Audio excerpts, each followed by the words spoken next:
Tudo bom, Ione? Tudo bem, e você? Tá me ouvindo bem? Eu tô te ouvindo bem, tá me ouvindo bem? Tô. Obrigada por aceitar o convite de participar aqui na nossa live. É um assunto que me chama muita atenção, eu acho que vai ser bem legal. Sim, vai sim, com certeza. É um assunto que todo mundo tem interesse, né? Curiosidade de saber as coisas. Exatamente. O pessoal sempre tem essa curiosidade, então te convidei para poder esclarecer aqui os meus seguidores sobre essa possibilidade de aquisição de imóvel aqui em Portugal por brasileiros, né? O pessoal está entrando, mas deixa eu apresentar rapidinho a Ione. A Ione é uma parceira do escritório do Cá em Portugal.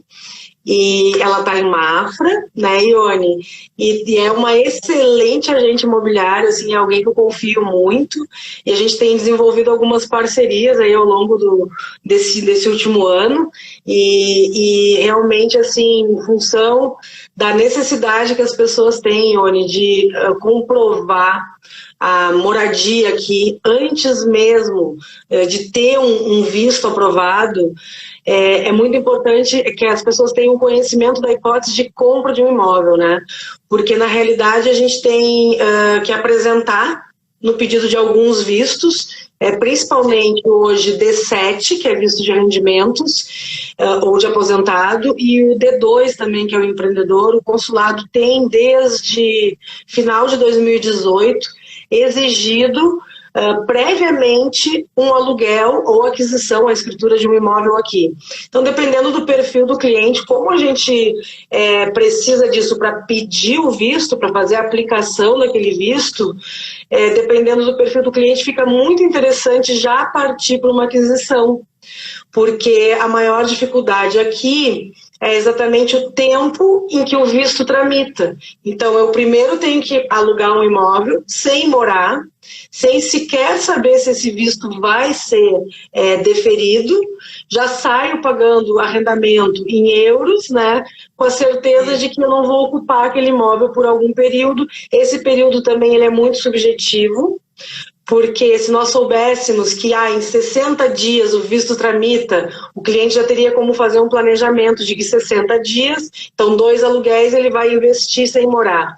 Mas não, existe muita subjetividade na tramitação desses vistos, e isso pode ser 3 meses, 4 meses, tem pessoas que levam até 6 meses para ter o deferimento do visto. E aí sim, dependendo desse tipo de cliente, muitos têm um perfil de investimento e pronto, fazem lá os cálculos e veem que compensa já partir para o investimento do imóvel, que vai sanar essa etapa, esse requisito do pedido do visto. Então, realmente, muitos clientes me perguntam, mas doutora, quanto que eu tenho que dar de entrada? É possível eu financiar ainda com o meu rendimento do Brasil? E aí vem a super Ione para falar com a gente um pouquinho. Então, Ione, fica à vontade, vai nos dando um panorama geral aí para a gente dividir esse tipo de informação. Legal, obrigada, Karina. Então, além de tudo isso que você falou, né, tem a questão também da dificuldade do arrendamento, né? Não é fácil. Da dificuldade de se conseguir e do valor, né? Porque o arrendamento aqui em Portugal é caro, né? Então, se por acaso, se eventualmente a pessoa não conseguir o visto, ele vai ter um imóvel na Europa, ele pode colocar para arrendamento, diversifica os rendimentos, vai ter uma renda em euro, né? Com certeza. Então, assim, para quem está aí começando esse planejamento, né, independente da fase do planejamento que estejam, o que é importante a gente colocar é que é super possível o cliente comprar um imóvel aqui em Portugal usando os rendimentos do Brasil ou de qualquer outro país. Os bancos estão super acostumados. Com o Brasil, então, mais ainda, assim, eles não têm dificuldade nenhuma de interpretar o imposto de renda brasileiro, né? O que eu costumo sempre falar para o cliente são as etapas, né? Porque você sabe que aqui o trâmite é diferente, o tempo é diferente, né? As coisas são mais lentas, então, às vezes, não adianta a gente querer ultrapassar fases, né? Então, sim, a primeira coisa que eu falo é o NIF, né? Que aí está aí a Karina, a pessoa que tira Deixa eu fazer aqui um parênteses, gente. Para tudo precisa de NIF aqui em Portugal, principalmente em função de figurar em algum polo de contrato, seja para um arrendamento, para tu levar uma documentação para um banco, para abrir uma conta num banco, para tudo mesmo precisa de NIF, e a gente tem a oportunidade de fazer isso por procuração. Então, é a primeira etapa. O pessoal que tem intenção de vir para Portugal, seja qual for a modalidade, já pode providenciar o NIF e ultrapassar, então, esse requisito básico, né, que é o NIF. Então, partimos do NIF. O NIF agora, né, Karina, com a pandemia, ele está sendo tirado de forma online, quer dizer, sensacional, aquela coisa que a gente precisava chegar em Portugal, arrumar um representante fiscal, levar ele até a loja do cidadão, ficar lá, às vezes, metade de um dia para tirar o NIF, agora não. Manda tudo para você, de forma online. Tira, isso, a gente faz a procuração, faz tudo e tudo mais. Exatamente. E já é o NIF definitivo, que é o seu NIF para o resto da vida, não é aquele NIF provisório de banco também, né? Isso também é importante falar, né? Muitas pessoas abrem conta bancária estando no Brasil sem ter o NIF, e o banco é obrigado a atribuir um númerozinho que eu chamo, Ione, de NIF fake, porque ele não é um provisório, ele é um NIF só para fins de cadastro bancário, e o banco, a instituição bancária tem essa possibilidade de criar esse número. Ele é iniciado em 4, e hoje os NIFs, numa ordem cronológica, são iniciados em 3, então realmente ele é algo que é provisório para o banco, e depois o cliente, quando faz o NIF, o número definitivo, nesse mesmo momento a gente pede o cancelamento daquele NIF que foi atribuído pelo banco e a atribuição de um número definitivo. Então o número realmente é definitivo, a pessoa ainda morando no Brasil com o endereço do Brasil faz esse documento e fica sempre com o mesmo número. O que vai mudar depois é a alteração da morada. Quando estiver aqui em Portugal, vai lá e comunica a alteração da morada, mas o número é o mesmo. Isso. Então, tirou o NIF. Por que é tão importante o NIF, né? Porque se você não tiver o NIF, você não consegue fazer uma aprovação efetiva, né? Se você não tem o NIF, você pode até enviar a documentação para um gestor de crédito, ele vai olhar e vai falar, olha, eu acho que você consegue em torno de 150 mil, mas assim, eu acho, né? Eu acho, não é certeza. E aí o cliente não tem aquela aprovação real. E com o NIF, não, né? Então, o primeiro passo é o NIF. E aí eu sempre costumo fazer uma reunião primeiro com o cliente para entender o momento que ele está do planejamento, né? Até para orientar se tira o NIF já agora, ou se às vezes o cliente só vai se mudar daqui a um ano, né? Enfim.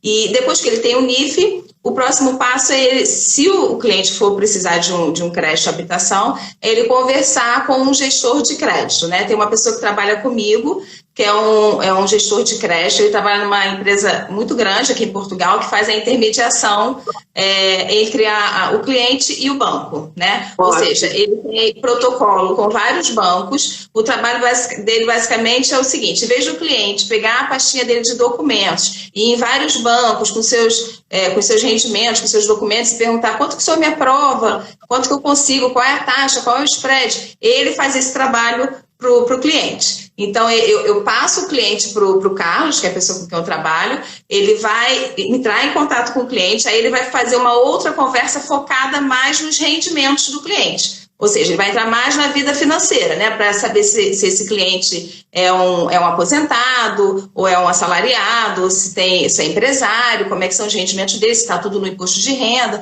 E aí, baseado, se ele pretende comprar à distância, por exemplo, que é outra coisa, baseado nessa conversa, ele já sabe exatamente os bancos que estão mais propensos a aprovar esse crédito.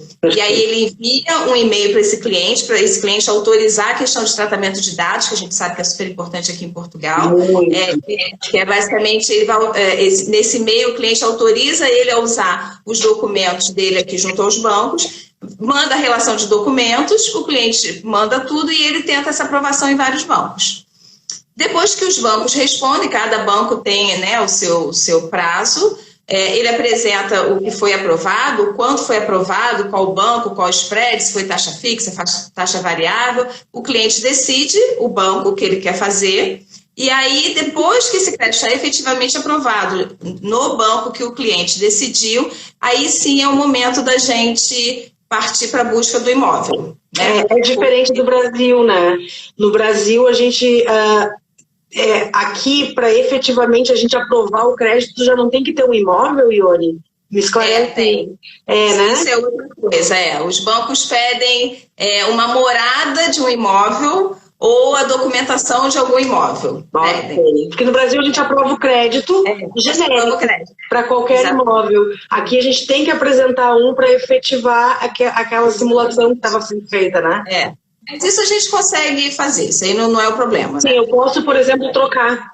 Eu posso apresentar um imóvel agora e depois, no andamento do processo bancário e do financiamento, não, eu resolvi que eu quero comprar outra casa. Eu posso trocar esse objeto nesse nível. Ok. E uma outra coisa também, assim, que às vezes, é claro que o que o cliente vai determinar em termos de aprovação de valor depende muito do quanto ele tem também de rendimentos para dar de entrada, né, de capital para ele dar de entrada. Porque quando o cliente tem uma situação financeira mais confortável, geralmente a gente até tenta ver o máximo que ele consegue de acordo com a renda, né? Mas às vezes quando o cliente está mais limitado em termos de sinal, aí a gente já desenha um valor com o Carlos e pede dentro daquele valor que ele pode, né? Basicamente no sinal dele. E a questão também da gente aprovar primeiro, porque aqui em Portugal, você sabe bem, né, Karina? A gente não tem tantos imóveis disponíveis como a gente gostaria, né? Os imóveis saem rápido, não ficam muito tempo no mercado. Então, assim, não adianta fazer uma visita para depois pedir o crédito. Você vai perder o imóvel, entendeu? Você vai gerar uma expectativa, você vai gostar e a pessoa não vai esperar, porque vai aparecer outro que vai ser mais rápido, que já está com crédito aprovado. Já está tudo pronto. E aí não vale a pena, né? Porque assim, depois desse crédito aprovado, depois que a gente fizer as visitas, a gente ainda precisa fazer a avaliação, né? Que é outra questão super importante aqui em Portugal para quem precisa de crédito de habitação, principalmente para quem vai financiar um percentual maior do imóvel. Por exemplo, os que têm rendimentos em euros, os portugueses que conseguem financiar 90%, tem bancos, por exemplo, que eles aprovam com 10% de entrada, mas com 85% da avaliação. Ou seja, para o cliente dar 10% de entrada, a avaliação ela precisa ser um pouco maior do que o valor fechado da venda. Entendeu? Então, se o cliente está com aquela entrada ali contada, se a avaliação não der o valor necessário, o negócio não vai adiante. Vamos tentar puxar um exemplo aqui em valores para o pessoal entender, porque até eu me perco nisso, nessa informação de percentual de entrada e percentual de avaliação. Colocando um exemplo mais fácil de 100 mil. Um imóvel de 100 mil. Não, o exemplo do último que eu fiz. Okay. O apartamento era 155 mil. A cliente precisava de uma avaliação de 165 para ela conseguir dar 10% de entrada. Entendi. A avaliação veio por 155, o valor de venda. Entendi. Só que com essa avaliação, ela teria que dar mais 7.800 euros, se eu não me engano, a mais. Quer dizer, muito dinheiro, né? Entendi. E aí, o que a gente fez? A gente pediu uma reavaliação, que demora um pouco mais. Mas, assim, eu estava muito segura em relação ao valor, né? Eu sabia que tinha condições de chegar aos 165, e aí eles aceitaram. Aí mandaram até mais, mandaram 170 de reavaliação. E aí ela conseguiu, porque, na verdade, eles financiam até 90% do valor da avaliação. Entendi, perfeito. Então, para ela financiar dar só os 10%, teria que ser 165, porque aí, no caso, 85% de 165, que daria para ela financiar os 90 dos 155. É confuso, mas... Não, mas eu consegui entender. Espero que o pessoal tenha entendido também. Mas assim, quando o cliente vai dar um percentual de entrada maior, 30%, que é a maioria dos brasileiros, aí não existe tanta essa preocupação em relação à avaliação. Né? E na prática, Ione, sim, porque muitas pessoas me perguntam isso. Existe alguma regrinha usual, né, de prática tua em relação a percentuais de entrada, por exemplo? O português consegue até 10% de entrada. Um brasileiro residente com imposto de renda aqui, sei lá, consegue comprar com 20% de entrada. Um estrangeiro que tem rendimento só no Brasil, a parte de 30%. Como é que na prática tu tem esses valores, assim, esses percentuais? Então, vou te falar o que está hoje, né, no mercado, porque a gente sabe que essas coisas vão mudando, os bancos vão mudando, às vezes o banco tá num momento que precisa captar mais crédito, então ele se torna um pouco mais flexível, mas via de regra, o português, que tem rendimentos aqui em euro, ele consegue com 90%, tá? Okay. Ou seja, menos, 90% da entrada. O que acontece muito com o que está acontecendo hoje com os brasileiros é que os bancos eles estão vinculando a origem dos rendimentos, ou seja, da onde vem o salário desse cliente. Então, o brasileiro que recebe em reais, os bancos identificam que existe um risco cambial muito alto, né, em cima dessa renda. Sim. Porque, basicamente, o que o banco faz quando se trata de um brasileiro? Ele vai pegar o imposto de renda, pede os 2 últimos IRs, vai apurar a renda em real, vai dividir por 12, e aquela renda mensal ele vai converter para o euro. Então, como é que o banco pensa, né? A cabeça do banco. Se ele apurou lá uma renda de 2.000 euros, ele pensa assim, é 2.000 euros hoje, mas daqui, se é do real, Brasil, é uma moeda fraca, daqui a um ano pode ser 1.300. Entendi. Então, o que eles fazem? Pedem mais capitais de entrada, né?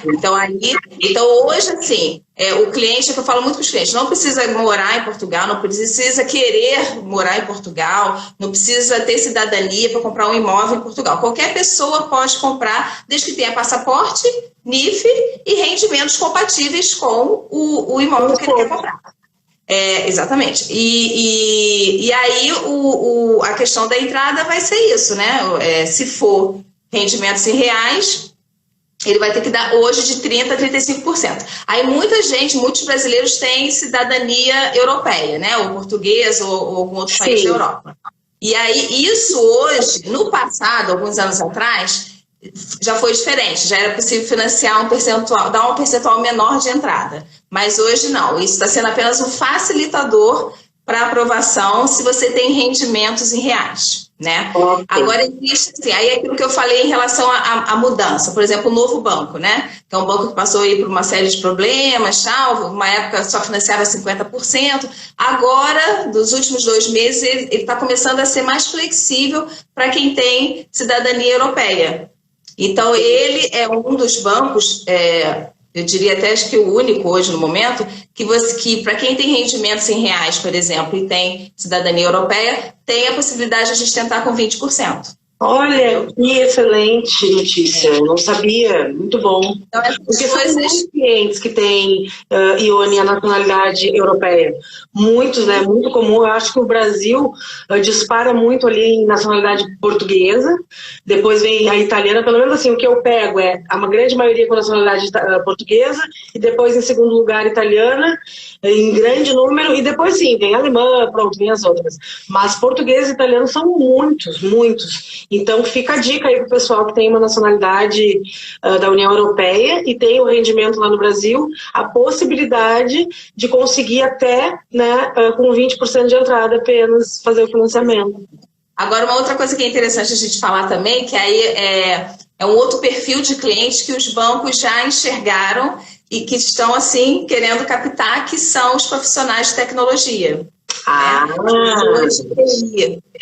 Né? As pessoas de TI estão vindo, muitos profissionais de TI para Portugal, já com emprego, já com bons salários, com salários altíssimos, muito acima da média de Portugal. Os bancos já enxergaram isso, já sabem disso e querem esse público. Então, o que eles estão fazendo? Informação preciosa, gente. Estamos conseguindo aprovar para quem é de TI com 10% de entrada, mesmo se tiver autorização de residência. Você acredita?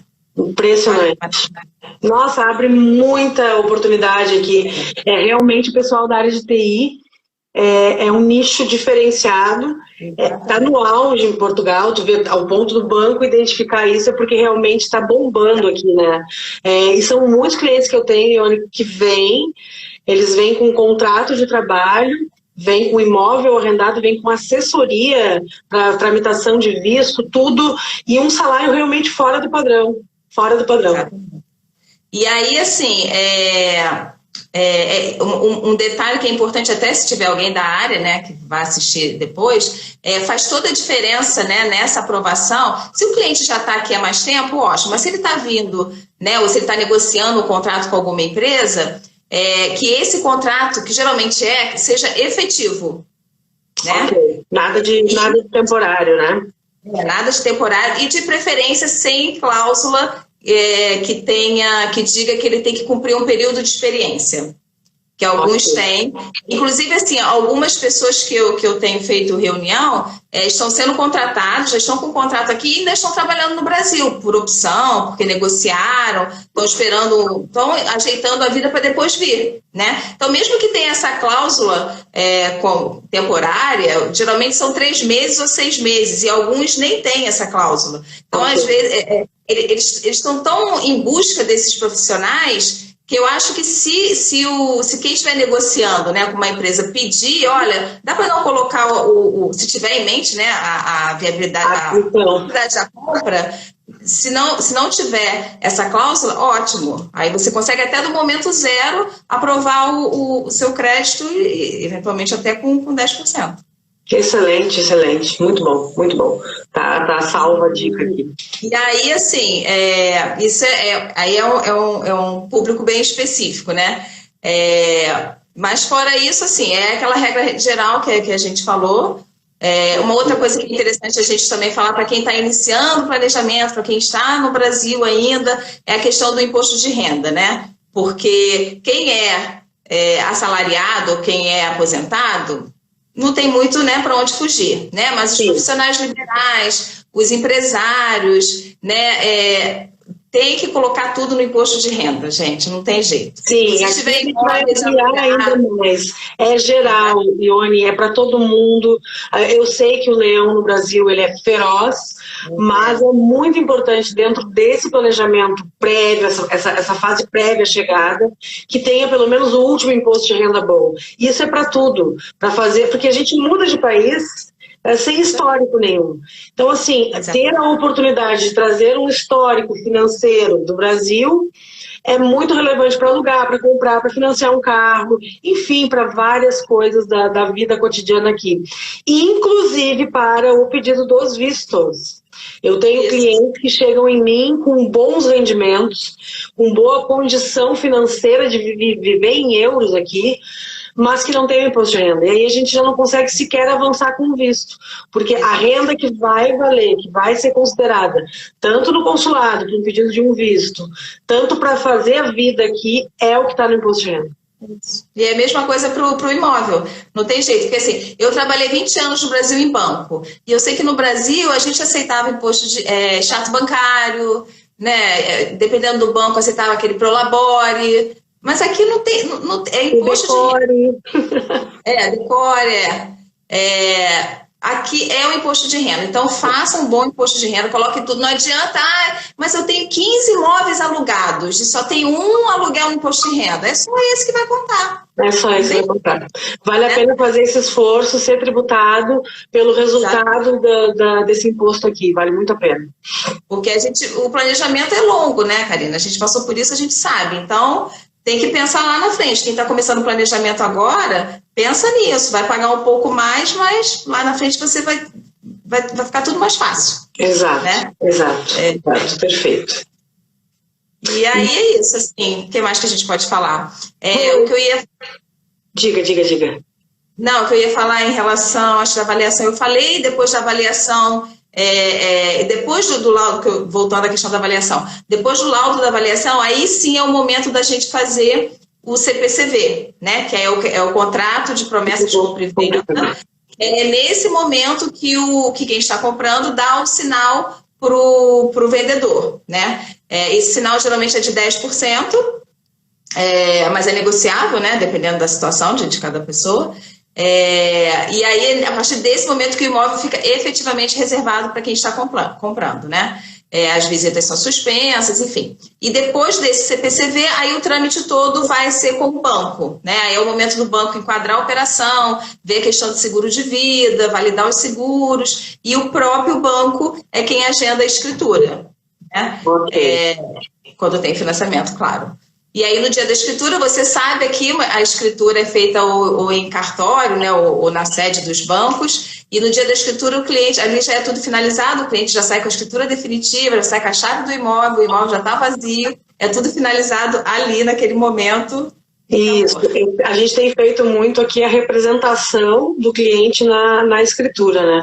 Muitos clientes têm comprado assim à distância e pronto, nos constituem como procuradores para representá-los no momento da escritura.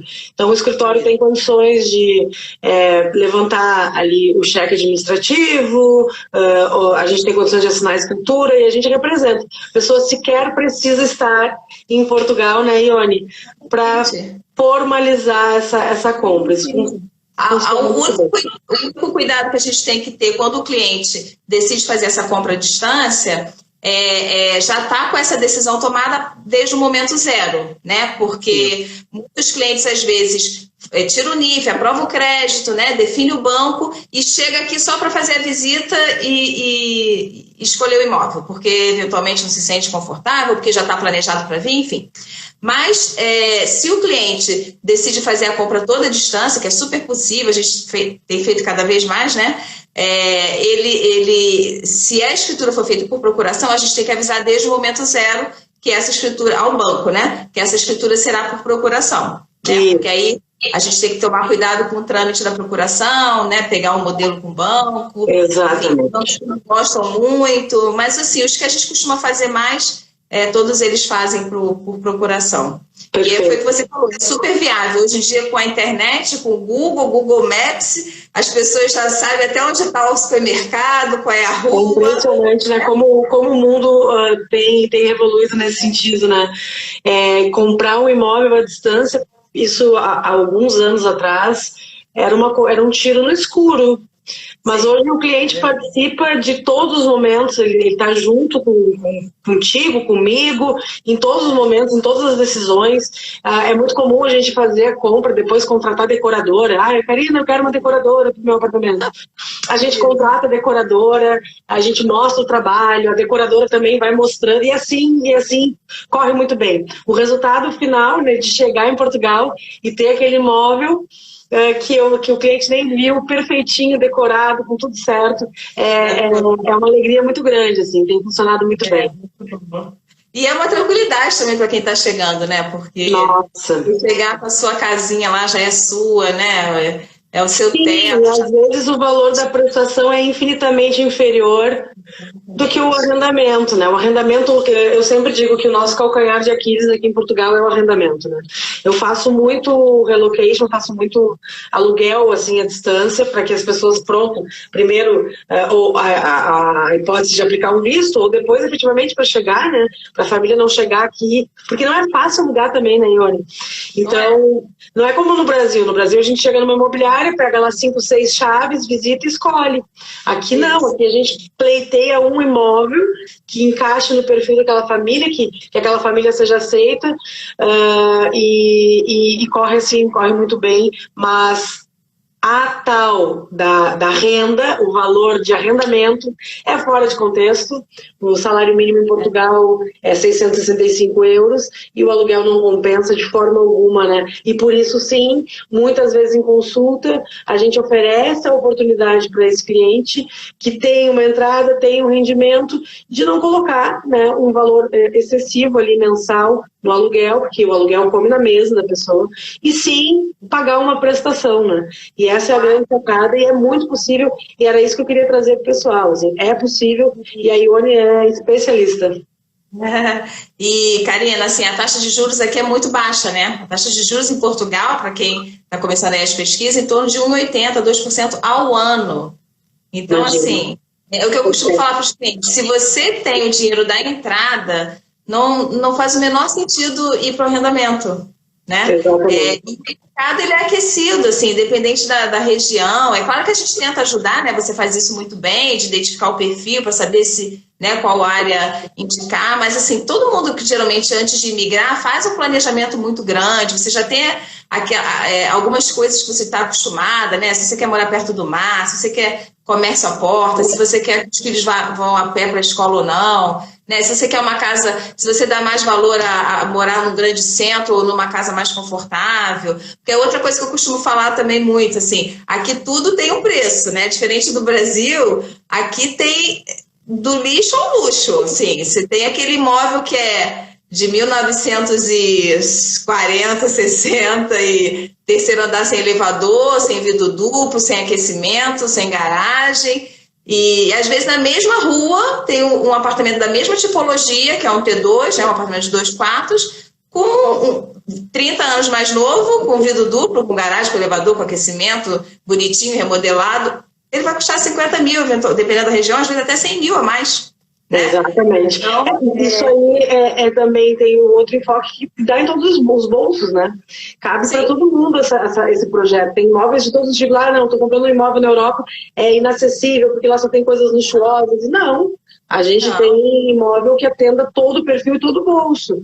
E Ione, muitas pessoas também têm praticado, eu não sei como é que está aí, a hipótese de comprar um imóvel para reformar. Sim. Tem gente que faz isso no Brasil há muitos anos e vê aqui a oportunidade. Porque muitos imóveis, às vezes a gente vê assim, um apartamento bonitinho, perfeitinho para morar, mas ele tá só maquiadinho. E aí tu consegue um similar sem aquela maquiagemzinha por um valor muito mais baixo. E aqui também a informação que é possível financiar, junto com o crédito habitacional, o crédito de uma obra, né, Ione? Sim, pode. Você tem que ter um orçamento de um construtor, né, junto com que você vai enviar para o banco, aí o avaliador ele vai avaliar o imóvel no estado atual e vai pegar aquele laudo lá, aquele orçamento do construtor, então ele vai dar 2 avaliações, o imóvel agora e baseado no que está ali dizendo que ele vai ser feito, um laudo do que ele imagina depois daquela remodelação. Eu acho fantástico, porque eu mesma fiz isso. Eu, quando comprei a casa, eu financei uma obra e a taxa do financiamento é a mesma, da obra é a mesma taxinha do crédito habitacional, porque, por exemplo, um crédito pessoal tem uma taxinha maior, tem juros mais salgadinhos, mas o habitacional é bem baixinho. E aí o crédito da obra entra nessa taxinha pequenininha. E, por fim, assim, dentro na minha própria experiência, né, o valor do imóvel que eu comprei, somado àquele valor da obra, o resultado final, eu ganho muito mais dinheiro. Então, para quem gosta, porque a gente tem pavor de se envolver em obra, né? A gente não sempre teve em mente que não precisava, meu marido, você sabe, né, ele é da área da música, então assim, para ele trocar uma lâmpada já é o suficiente para ele ficar nervoso, mas não obra. Sim, mas para quem gosta de uma obra, assim, eu adoro fazer uma obra. Quando acaba a obra eu fico meio frustrada, tipo, qual é o plano agora, né?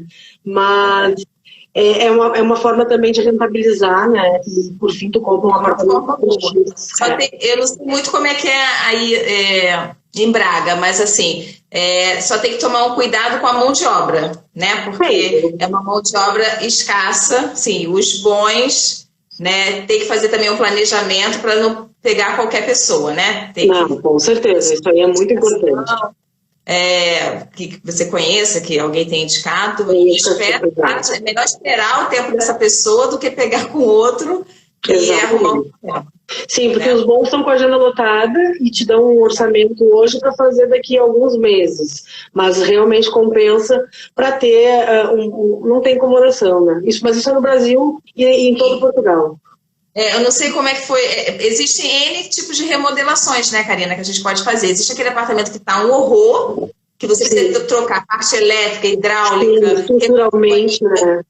Montar a cozinha toda. Isso é uma obra grande, né? E existe aquele apartamento que ele é antigo, mas que ele está habitável. Se você quiser, você mora do jeito que ele está. Mas que, de repente, você quer dar uma modernizada, sei lá, mudar uma casa de banho. É um serviço menor que você até consegue, né? Fazer com uma... Então, assim, não gosto da cozinha. A cozinha você pode ter na IKEA, vai lá, monta, né? e se quer trocar aqueles armários, né, marrons, feios, antigos. Aquela coisa mais pesada. Você faz até por sua conta, depende de uma... Mas quando envolve, assim, né, parte elétrica, hidráulica, não, tem que avaliar a parte estrutural, né? A gente tem uma experiência no Brasil, a gente construía para vender, aí eu já consegui desenvolver, assim, um feeling. Eu sou advogada, não sou da área, mas a gente vai aprendendo, né? E eu tenho um feeling já do que é uma boa estrutura, né? Realmente, estruturalmente falando. Por exemplo, eu comprei minha casa, mas o telhado estava bom. Se eu tivesse que mexer em telhado, eu ia gastar ali uns 30 mil só no telhado. Então, assim, não, o telhado tá ok, não tem rachadura, não tem umidade, é uma casa alta, a posição solar é ótima, tinha muita coisa crua ainda, que pronto, pladur resolve.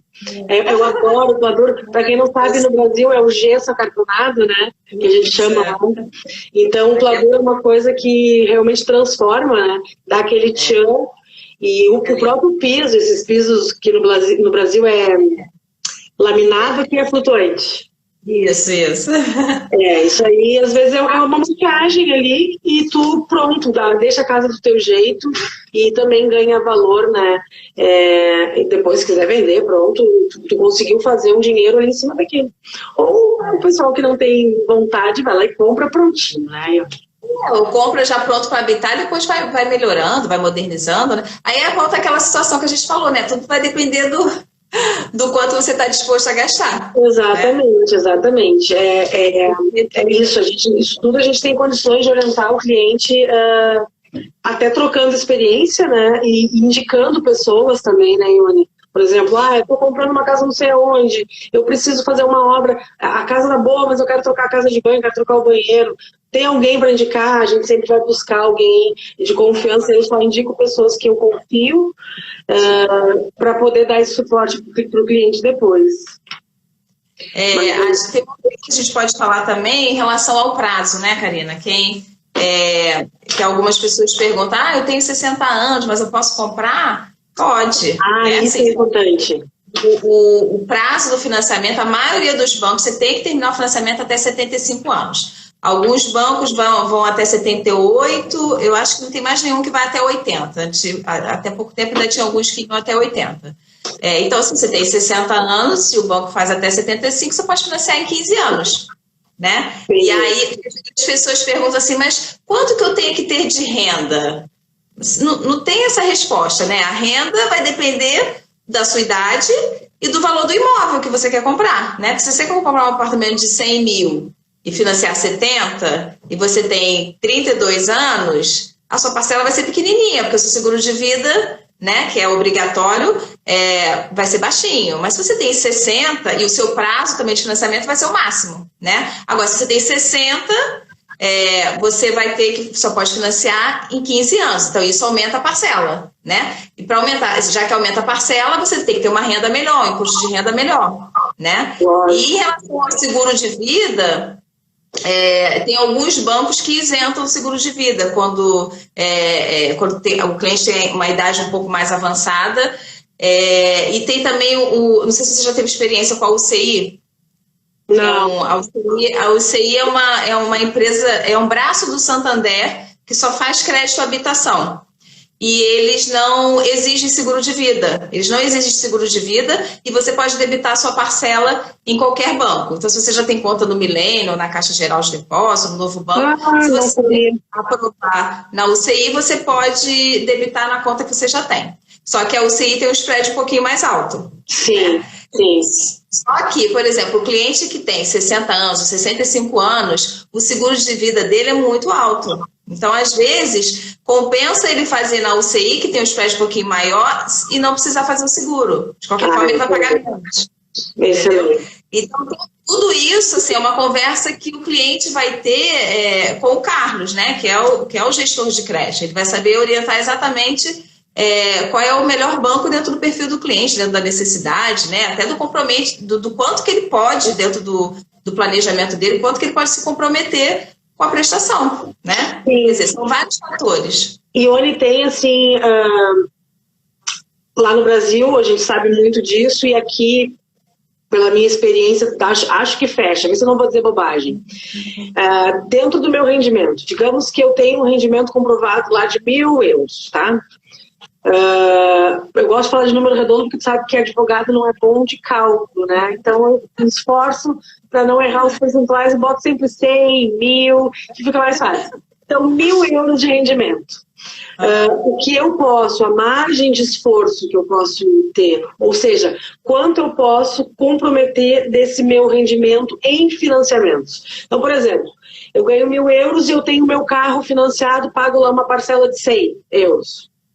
Eu já diminuí o percentual de esforço que eu teria para financiar o imóvel, né? Então, assim, gira em torno de uns 30% aqui também, né? Isso aí, mais ou menos isso. Alguns bancos até um pouquinho mais, mas a ideia é exatamente essa. Eles vão ver se você tem... E aí, por exemplo, quem está usando os rendimentos do Brasil, o que os bancos pedem aqui? O SRC, que é o... Antigamente se chamava Sisbacen, e agora o cliente pega por um sistema chamado Registrato, se eu não me engano. Registrato, acho que é isso. É um sistema do Banco Central que o cliente vai acessar. Se ele não tiver acesso, ele tem que pegar a autorização no internet bank dele, do banco que ele tem conta, e ele vai entrar lá, vai se cadastrar e vai tirar um risco. Basicamente vai vir ali tudo que ele tem no mercado financeiro do Brasil.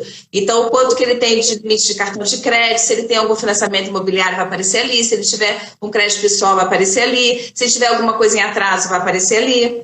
E aí o banco precisa disso justamente para saber, dentro daquela renda que o banco vai apurar em reais, ele já vai descontar esse comprometimento.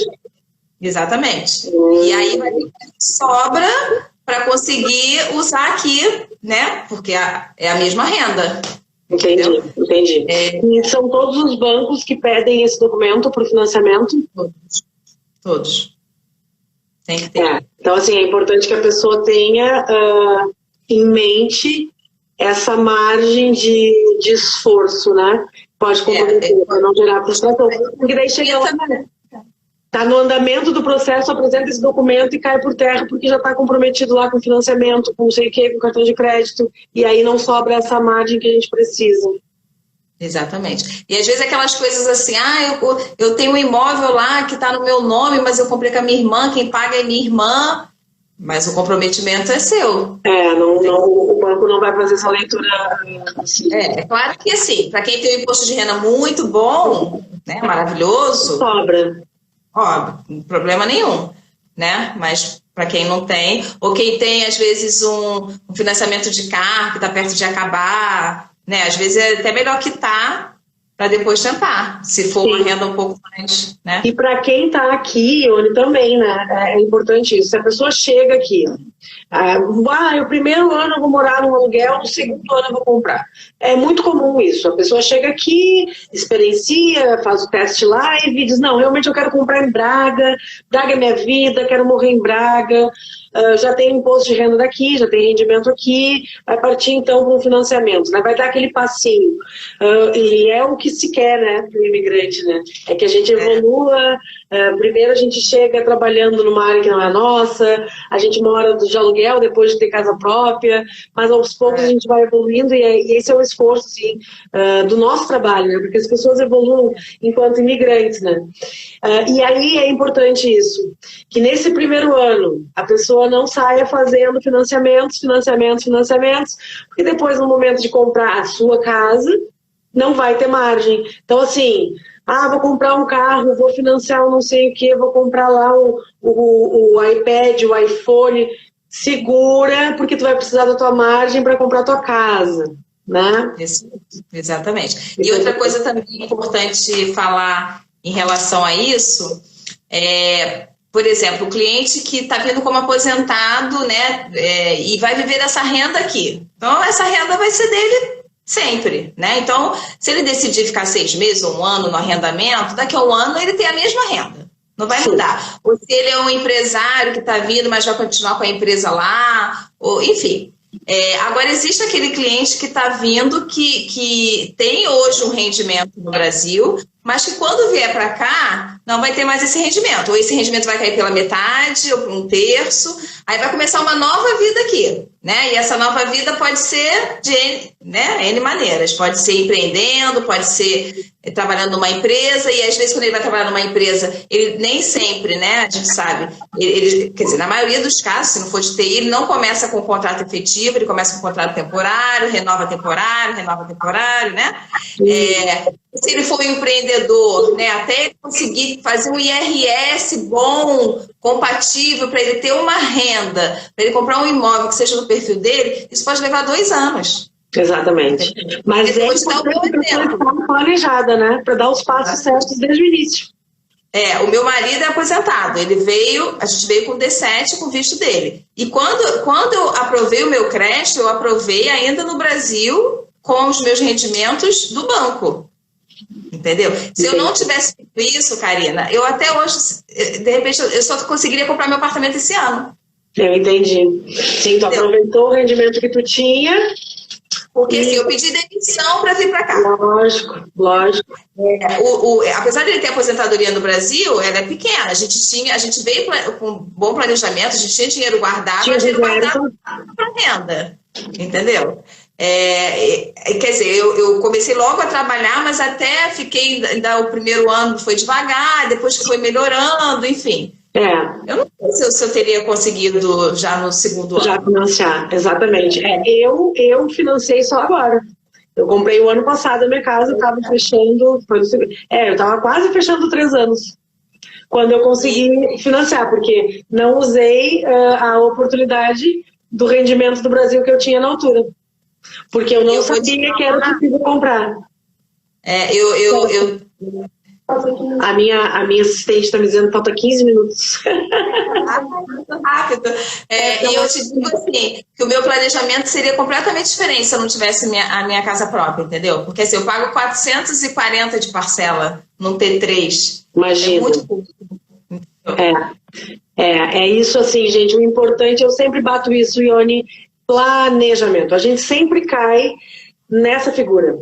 Planejamento é essencial. Então aqui a gente já trocou experiência, mas assim, gente, o que fica assim primeiro, né, essa maravilhosa experiência aí, conhecimento que a Ione está dividindo com a gente.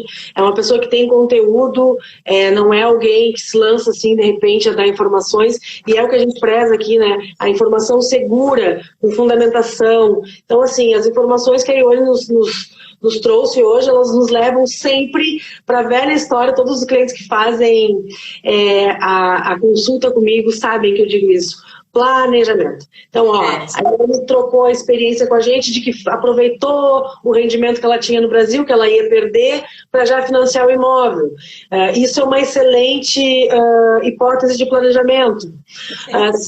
Também, né, a gente vai abordando coisas diferentes, do tipo, não, a pessoa vem, que é o meu caso, eu tinha um planejamento de adquirir, mas por fim não deu certo, a entrada que me sobrou não era suficiente, eu tive que galgar imposto de renda aqui, tive que cuidar da minha margem, pronto, financei a minha casa.